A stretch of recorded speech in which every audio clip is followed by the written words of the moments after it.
In today's video, I'm going to show you how to set up a client board in Trello and configure client privacy and access, so you can keep your projects organized and your internal workspace completely secure.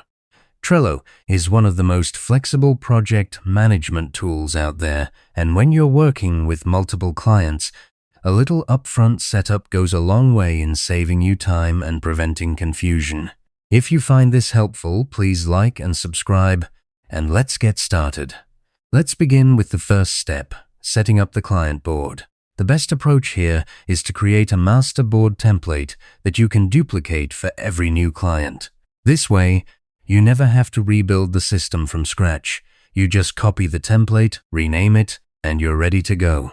To do this, build your ideal board structure once, then use Trello's Make Template option in the board menu. That turns your board into a reusable blueprint.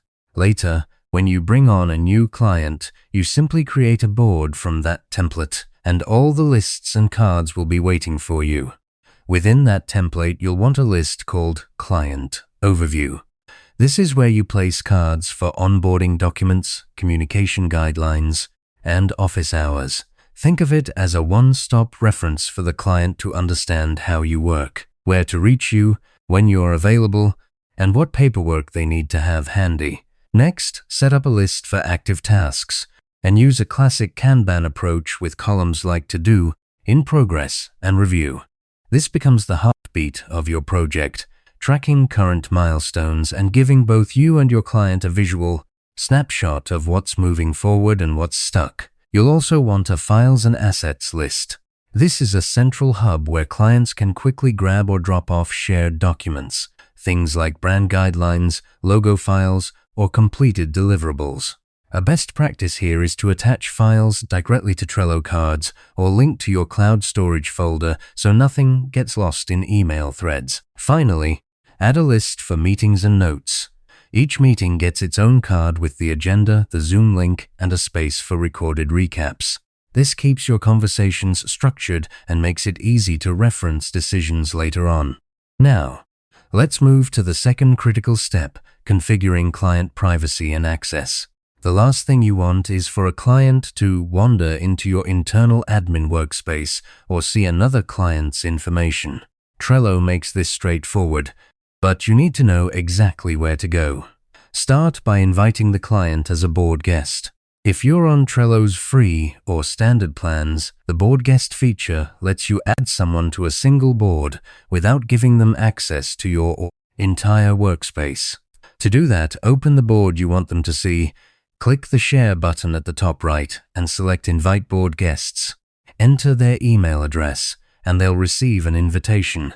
They won't see your other boards or any workspace level settings, only the board you, VV specifically shared. Next, make sure the board itself is set to private. By default, Trello boards can be public, workspace visible, or private. For client boards, private is non-negotiable. A private board means only the people you explicitly add, yourself, your core team members, and the guest client can view or edit it. No one else in your organization or on the internet will stumble across it. To change this, click on the board's visibility setting at the top, usually near the board name, and select Private. This simple toggle is your safety net. A common pitfall here is forgetting to switch a board from workspace visible to private after cloning your template. If you leave it as workspace visible, every person in your workspace could potentially see that client's data, which defeats the purpose of having separate boards. To give you a little extra expert value, I recommend naming your boards consistently, something like Client Project Name, so you can quickly find them in your board list. And when you duplicate your template, Trello will ask if you want to keep or remove members. For a new client, you'll remove all previous guests and add only the new client as a board guest.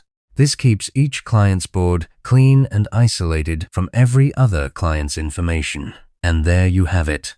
By creating a master board template and configuring privacy and access for each client, you've built a system that keeps your projects running smoothly and your data secure. No more rebuilding the wheel for every new engagement, and no more worrying about who can see what. Now you can focus on the work that matters. If you ever need a refresher on these steps, feel free to save this video or bookmark it for later. Thanks so much for watching, and I'll see you in the next one.